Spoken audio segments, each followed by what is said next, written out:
Super Talk 99.7 WTN. It is Matt Murphy and the Matt Murphy Show. Thank you for being with us this Monday. It's July 14. It is hot outside.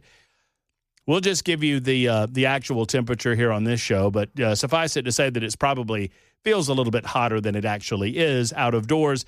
Regardless, over the course of throughout Middle Tennessee, wherever you might be listening to the show, odds are it's pretty steamy where you are, and I hope that you're in some form of conditioned air. It's episode 841 of our Proceedings Together, and we always look forward to your telephone calls and your comments on the Super Text line. The number's the same, 615-737-9986, 615-737-9986. It's always a pleasure to welcome in our next guest. I mean, she's like family on the radio show. She is the sanest Nashville Metro counselor you're going to find anywhere, and I only say that because she's willing to come on my show. Because I'm sitting here in front of you. Well, I mean, I can't really think of a saner one. I can think of some that are normal.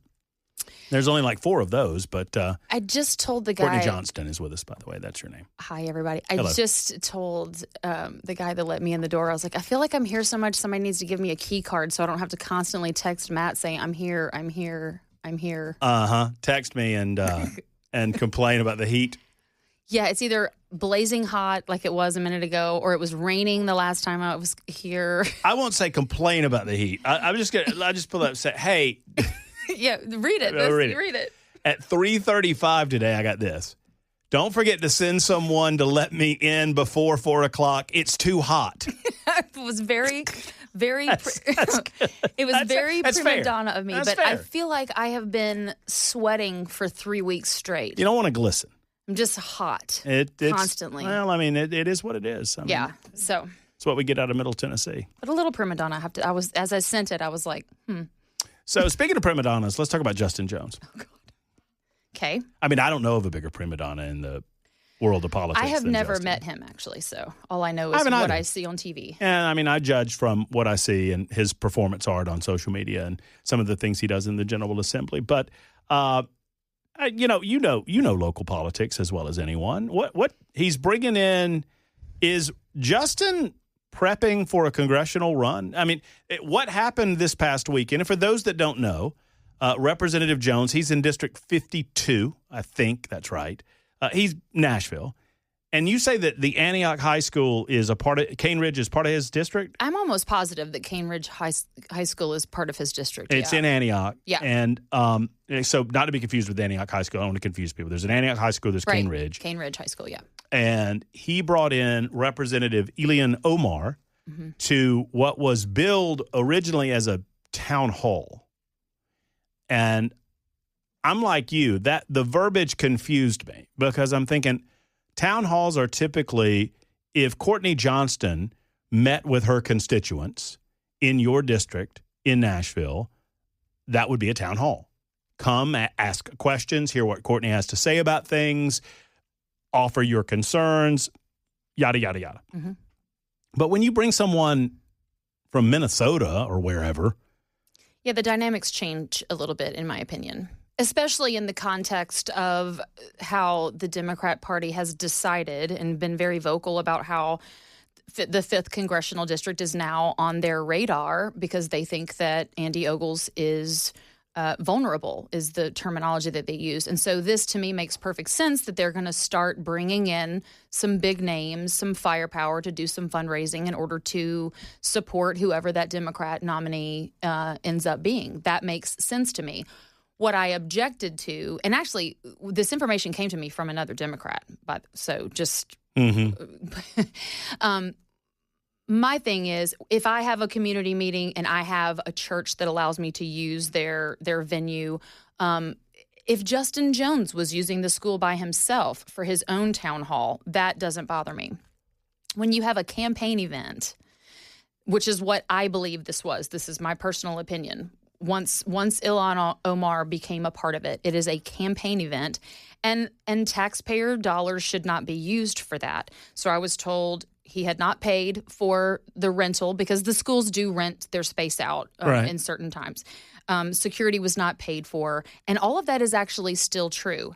I saw the contract today. He is supposed to pay. He has not paid quite yet. He's supposed to pay for the facility? For the facility, which is a nominal fee. It's like $232 or something. They should probably revisit that. But anyway, so he has not paid that yet. So that was true. He hadn't paid. That's true. Is he going to?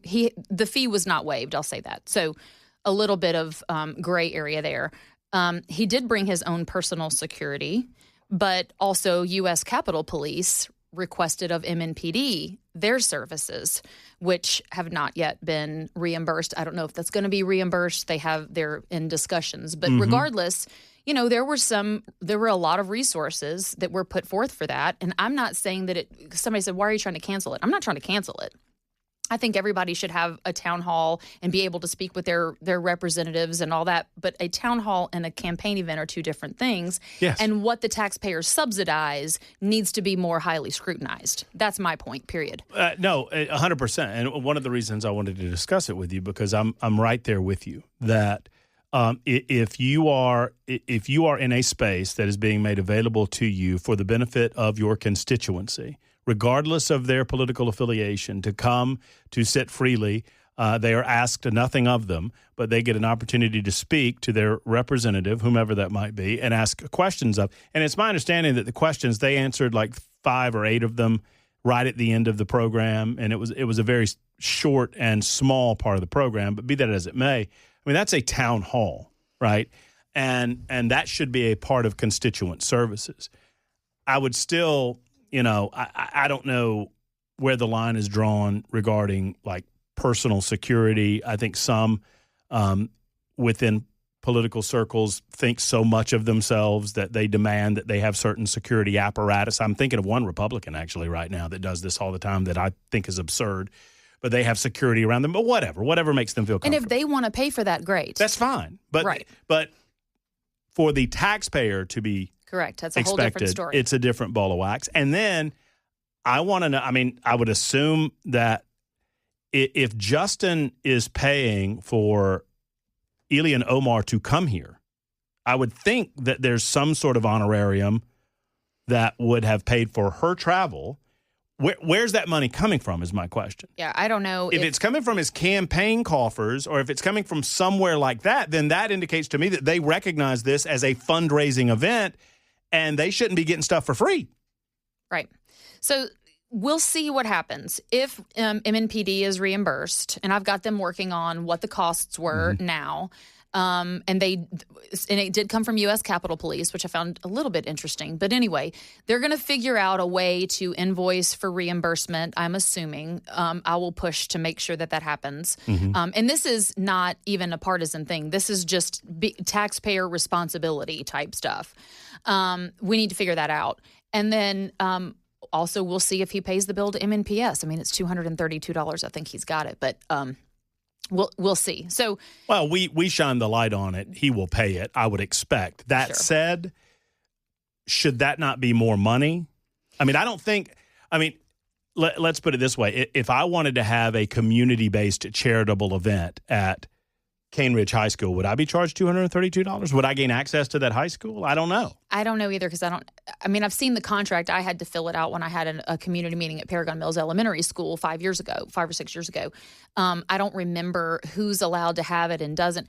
I will say, Cane Ridge High School is quite large, and the facility that they used within the school was quite large. And I can only imagine that $232 or whatever it was less than $250, does not meet, it doesn't pay for the AC. It doesn't pay for the right, the AC or janitorial services or staff to come and be there. So I would encourage them to look at that. And I would also, and honestly, because of where I'm at on my shoulder, I briefly thought about going and decided against it because I have no interest in getting into a group of people that I don't know can control themselves if they know who I am. And I'm just being honest.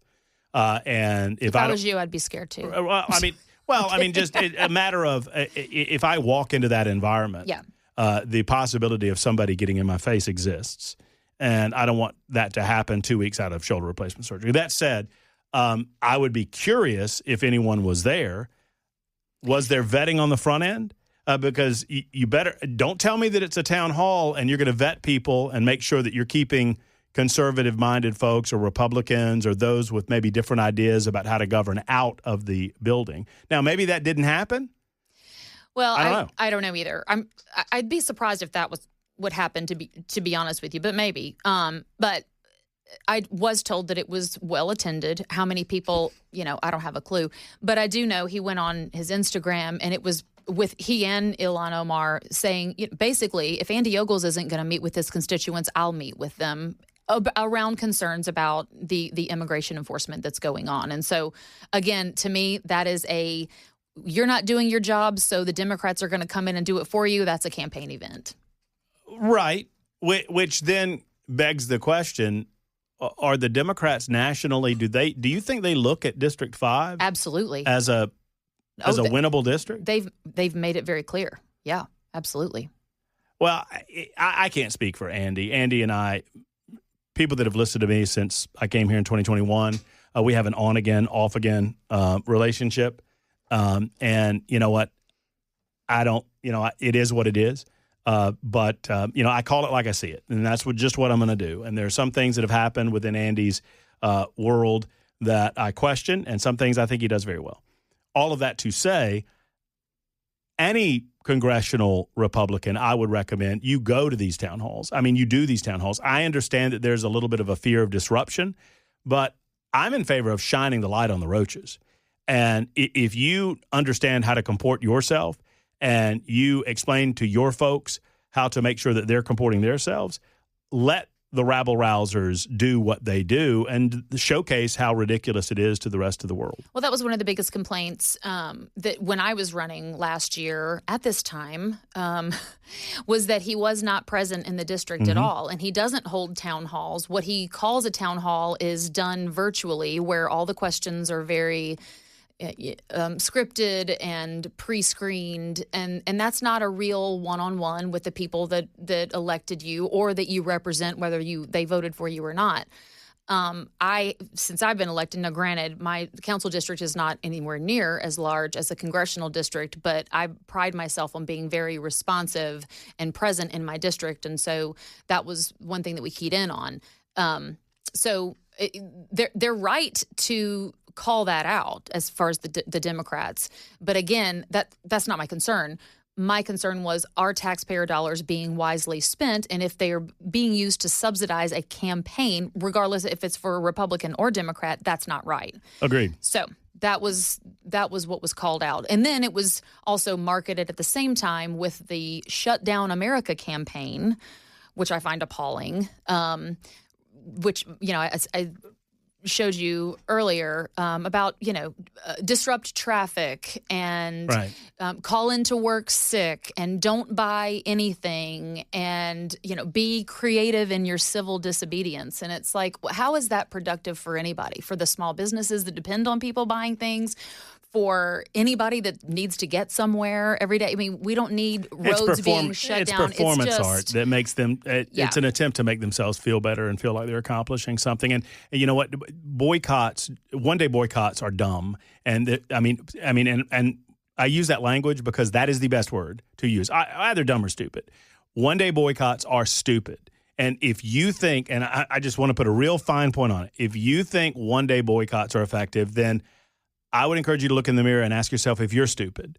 The only way that boycotts work is that they are long-term, that they in a long-term fashion injure the company or the entity that you're attempting to impact. See Montgomery bus boycotts of 1955, right? One-day boycotts, people buy gas the day before, the day after, and if you're not buying gas that day, anyway, I don't want to belabor the point. Well, anybody that wants to, quote, shut down America, I think needs... Why are you here? I mean, why would anybody want to shut this country down? We live in the greatest country in the world, not perfect, but certainly the greatest country in the world, and it's just not productive to have that kind of narrative. I don't understand it. And again, I will tell you, who sent me this were Democrats that were appalled with it. So, and you'll keep on top of it, obviously, and report back to us regarding who's paying for what. Yeah. I asked a fairly, and it was a private conversation, and I agreed to keep the conversation private. But my question on the immigration front to my friends who are left of center and who find some of this appalling, and they're upfront emotional about it. And I get it. They're emotional because they feel like they're tearing families apart and whatever. And I can understand being concerned with people that bought into the lie years ago, that were told a lie 15 or 20 years ago by Democrats, by the way, and they believed it. And I'm sorry for those people.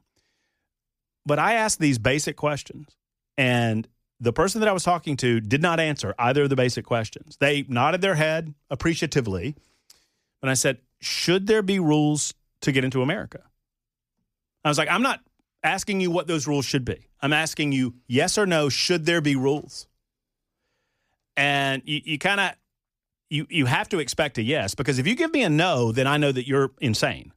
That you don't, real honestly, you don't believe in this country as a sovereign nation if you think anybody should be able to come in without any regard for a process. So if the answer to my question, should there be rules, is yes, then the next question is not what those rules should be. We can debate that. Then tell me, what do you do to the people that break them? Because right now what Democrats are telling us is that the people that break the rules, there's no punishment for them. To which I say, then why do you have the rules to begin with? Well, I don't understand that either. When someone else was in the White House and there were deportations and there was enforcement going on, we didn't have this type of uproar. What I will say, I think a fair statement is neither party has solved this problem. We are all guilty of knowing we have an issue at the border, knowing we have an illegal immigration issue, knowing we have an issue with legal immigration and the process and how long it takes and how expensive it is and how that actually encourages illegal immigration. And that should have been fixed decades and decades ago, and both parties have failed that. So now we find ourselves in this situation where we have so many people that have been here for a really long time. I understand it's emotional. How do you fix it? It's just a nasty problem. But I think I wish that everyone would come together and figure out the right way to move forward, because there is a good answer, but we have, especially when we have all created the problem. Our guest is Metro Councilor Courtney Johnston. I'm asked, why can't we see the person that Matt is talking to? It's because Courtney has decided that she's not going to grace us with her visual presence on the radio show today. So she said no photos, no color photography. That's right. I thought there's a camera on me. No, I'm just kidding. The camera's broken. Oh. So the camera's broken right now. I'm like, oh, God. Courtney didn't say any of that. I'm just messing around. We'll be back in a minute. Super Talk 99.7 WTN. My name is Matt Murphy. You can see me on the Talk TV side of things. Hello. How are you? Nice to see you. I'm nothing to look at. You cannot see Courtney Johnston on her side of things because of a faulty camera. These things happen from time to time. We'll get it repaired and get that back up and running as soon as possible. But it's our loss. But at least we get to hear your common sense and your acumen when it comes to Metro Council issues. True. So I asked you a minute ago, I was like, you know what you should do? You should walk, because you're going to a council committee hearing. Yeah, we've got budget and finance tonight. Or I'm on budget and finance. There's 3 committees that meet on the Monday prior to the Tuesday council meeting, which happens on the first and third Tuesday of every month. Mm-hmm. And so we meet because those are typically longer committees. So we meet the Monday prior because our meetings have to start at 6:30 on Tuesday. Okay. And that even you describing it is in danger of putting me to sleep. So what happens during these committee hearings? I'm just fascinated. Like you're going after you do our show, you're going to go down and everything starts at 5-ish. Is it open to the public? And it's televised and all that. There's 3 people that watch it all the time. Oh, sure. And what will happen? Just walk us through the life of budget and finance. Well, the meeting will be called to order and the agenda will be read. There's going to be a lot of things that are on consent. Anybody can pull anything off of consent. There will be some things that will be contentious this afternoon. And we will discuss those things, vote on them, and then we all go home. Fun. And then those things that you vote on in committee, they will come up before the entire body. How many people are on each committee? That varies. Budget, I think we have 16 possibly. So some of the committees are smaller than others, but budget and finance is probably the most important because it's dealing with your money. So, and speaking of budget, by the way, just for those that do not know, this budget that included a property tax increase of roughly 27. A little over 26% in the USD and 39% in the GSD. I'm sorry. It passed. It passed with flying colors. So unfortunately, those people in Davidson County who are on a fairly tight budget, I know people who've told me they're moving. I do too. They're selling their homes and they're moving because they can't afford the thousands of dollars additional that they're going to be charged for property tax. On top of the 34% tax increase that we had 5 years ago. No, I have a 101-year-old constituent of mine that has been in her house in Creve Hall since it was built in probably 1955, and they are having to move her. It is sad. There's a business in Berry Hill that next year would celebrate 50 years that has told me if this passes, which it did, that they would have to move. So it's definitely impacting people. And it's incredible to me that we talk about the affordability crisis. You know, we talk about we want you to stay, but we're doing everything that we can possibly do to make people leave. Well, right. They people like Mayor Freddie, Feckless Freddie, he talks out of both sides of his mouth. And he doesn't necessarily get to a period before he does it. He talks about the necessity for additional revenues into the city budget to do all of these wonderful things that I'm going to ask you about in a second. But then he talks about his focus on affordability in Davidson County. And I can only surmise that when he says affordable housing, he means government subsidized housing. I mean, that's the only thing I can figure, because otherwise, how can you increase costs by the amount that you're increasing by 27% on a property tax front for renters and owners alike? Because we know that landlords pass those costs along. They're just trying to eat them. How can you say that you believe in affordable housing for Davidson County folks, for the people who work here to be able to live here, and then simultaneously charge them that amount more to live here? I can't make it make sense. And this was why I worked so hard on my substitute budget, that if I really wanted to make a point, just make a point, I would have cut those increases, those massive increases, way more than I did. I really had the intent of getting it passed. And so wanting to make a difference, not a point. I still think I made the point, but it fell on completely and totally deaf ears. And the other thing that I found just really gross was after it passed, the mayor comes out on the floor, and big hugs to Chair Delisha Porterfield of the Budget and Finance Committee, it was her substitute that passed. Big hugs, pats on the backs, big grins. They're just so proud of themselves when you are really hurting the people that can't take it. And by the way, I would note too, and these are egregious. In my opinion, the things that are happening simultaneously in Davidson County are absolutely obscene. It also largely feels like those that live in the county have either given up and expect it, or they have made preparations to get out. Because I don't begrudge city workers getting an increase in pay. I don't. Neither do I. I don't begrudge firefighters and police officers and other city employees getting a good increase, because we need those increases to keep good people in those jobs. But when you are doing it at the same time that you're raising the taxes by 34%, it's just it doesn't feel good. And your attitude should not be one of celebration when you're doing it that way. You shouldn't be hugging and glad-handing. What you're doing is you're telling me that you don't give a damn about 101-year-old Creve Hall lady. Right. I still am sort of not over it. I mean, I'm not either. It's taken, there's just like this decompression period where you just almost have to detoxify from it, but also the amount of vitriol and just the knives out that came against me in this budget. And the coordinated attack, when I've got members of council that are texting me as this coordinated attack that the mayor's office put together with department heads coming and talking about how there's going to be blood in the streets and the whole world's just going to collapse if her budget passes, when everyone knows that if my budget was the one that was presented by the mayor, they'd be applauding it, because it still was a large increase in spending, right, which I hurt my stomach. But it was just bizarre. But I've got members of council going, "This is horrible what they're doing, and it's just embarrassing." And I'm like, well, In the meantime, one wonders, okay, so what is happening with the money? They got the transit tax increase. Yes. What are they doing with that money? Well, I guess I should say, what are y'all doing with that money? Well, their plan is to increase bus routes. I think that they've done that. They're supposed to be building some more bus shelters around the county. I have very little faith that ridership will increase in any meaningful way. That's just so the expectation is more routes. So I'm of the opinion. Do you agree that you don't ride the bus because you want to? I think you ride the bus because you have to. Correct. So I'm all about providing additional services, but they're selling this.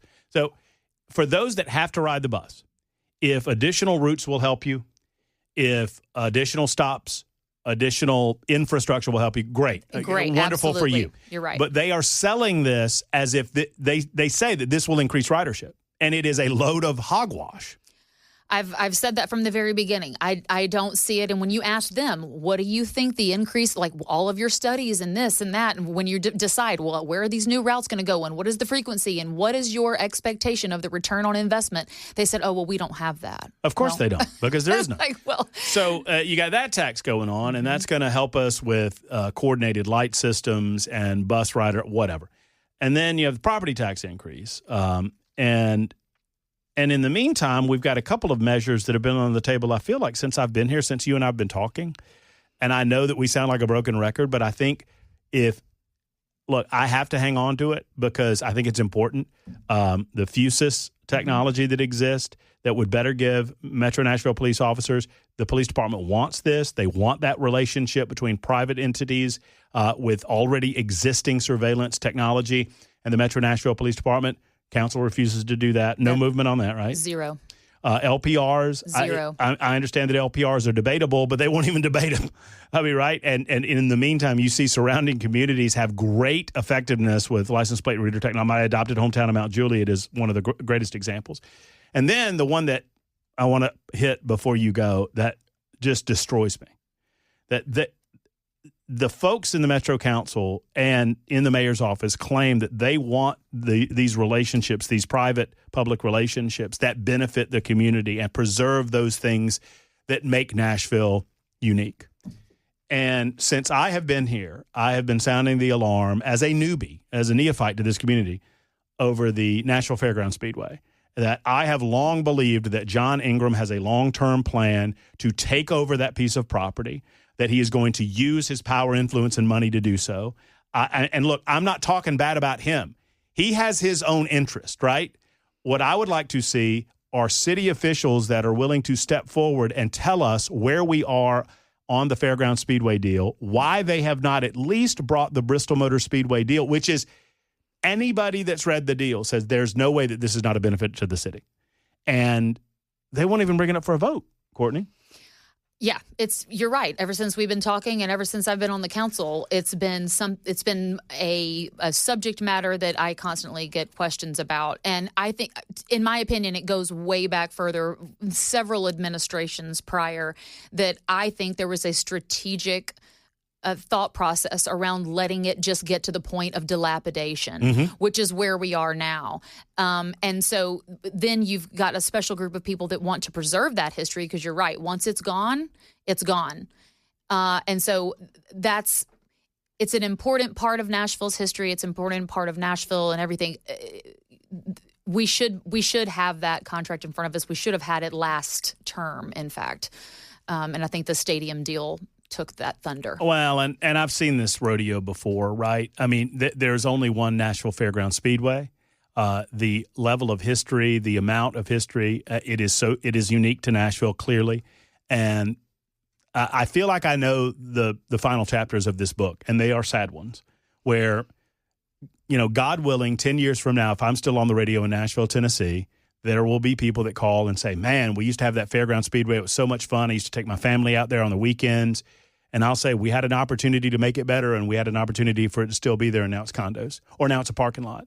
And you'll never get it back. Once you lose it, once you lose those things, think Opryland. Once you lose those things that are cherished and unique to your own community through corporate growth, or you just don't get them back.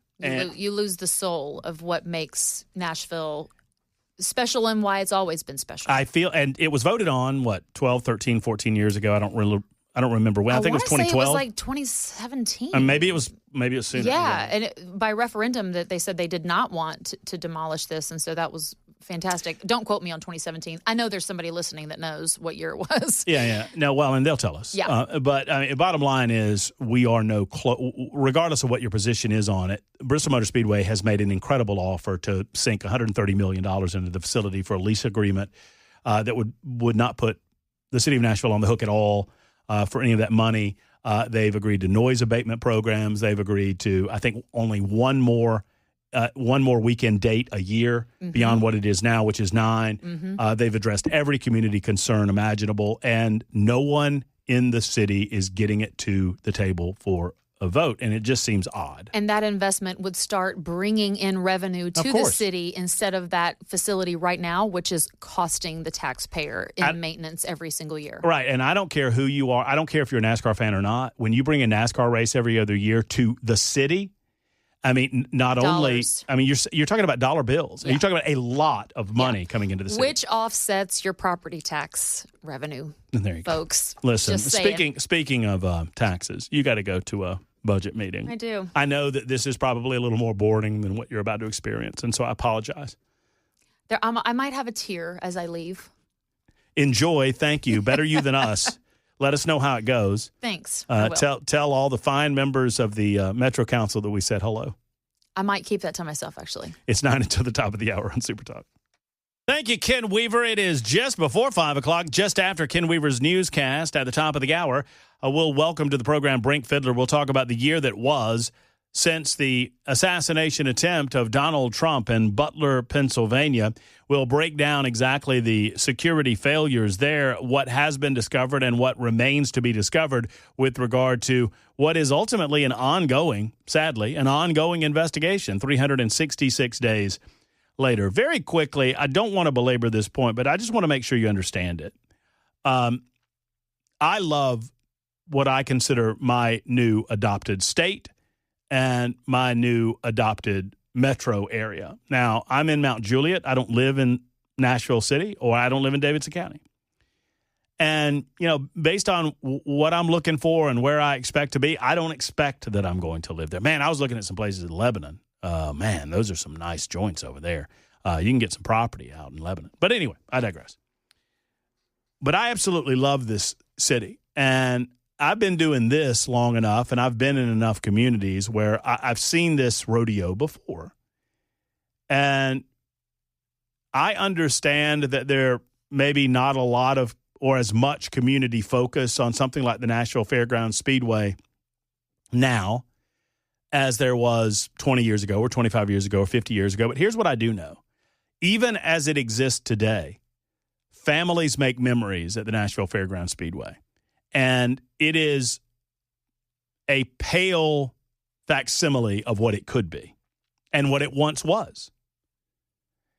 There are many old school Nashvillians that remember going to perhaps even the NASCAR races. I think NASCAR stopped in 84, if I'm not mistaken, sometime around in there.